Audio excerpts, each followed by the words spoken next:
Tax season officially kicked off yesterday. That's right, you could have filed your taxes as of yesterday. For millions of Americans, that means it is, yes, time to start thinking about refunds and deadlines and avoiding those costly mistakes. So joining us live now is Kevin Robinson of Robinson Tax Services. And so let's talk about all the money, because there's a whole bunch of deductions that didn't exist before this time around. Thanks to the One Big Beautiful Bill Act, we have Schedule 1A additional deductions on the tax return for tax years 25 through 28. And the good thing about it, there's no tax on tips and no tax on overtime on that, as well as no tax on qualified car loan interest and extra deduction or enhanced deduction for seniors.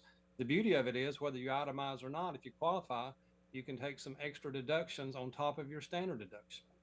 Okay, so we're looking at that right now, and we're going to show those top deductions there. And you can see that there's 1, 2, 3, 4, 5 different deductions there.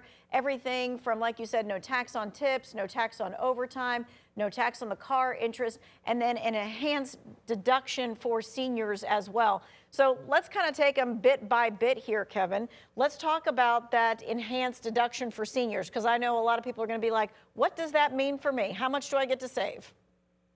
Well, exactly. And I've had some clients thrilled and ecstatic and saying glory, hallelujah to me when I told them they had an extra 6,000 coming.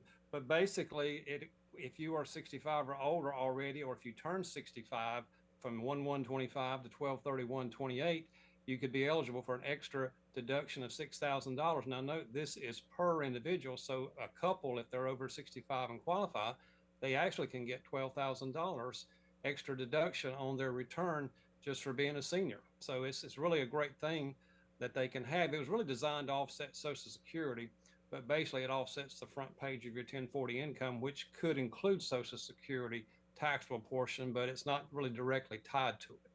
All right, so any senior over that certain age can deduct that, and again, $6,000 a piece, and it's going to be on that 1040. Yes, it's going to be on the 1040, and the Schedule 1A deductions total is going to flow to line 13B, so it's going to come right after your standard or itemized deduction. Keep in mind, too, that if you're a married senior, you need to file jointly to claim the 6,000, or in that case, 12,000 if both qualify. All right. So that's good news for a lot of folks there. All right, now let's talk about overtime, because this was like a big discussion. And so if you got paid overtime last year, the way that the taxes are going to be done this year is you may have to have a little bit more receipt of evidence of what you were paid. That is correct, Tanya. Keep in mind the IRS gave sort of a transitional relief reporting for employers for 2025. In other words, they may or may not show overtime pay broken out on an employee's W-2. So I'm recommending to my clients, if they have overtime pay, bring me a copy of their last paycheck stub for 2025, and let's figure it out as to the overtime premium that they may be eligible to deduct.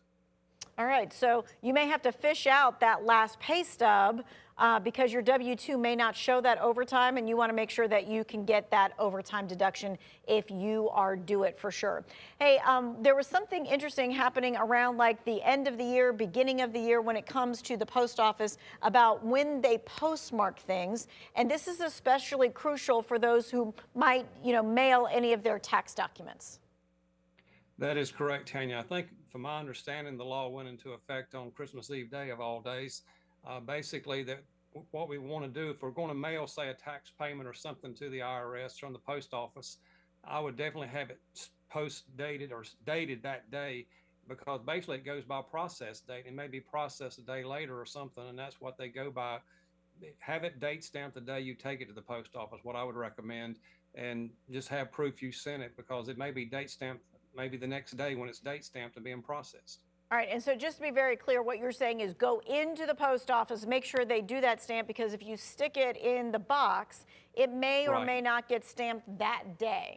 That day, correct, yes. Okay, yes. All right. We got a lot of stuff to think about as tax season rolls around. Kevin Robinson, thank you so much for joining us. If you missed any of this, this will be in the Who Wants to Know section of our website.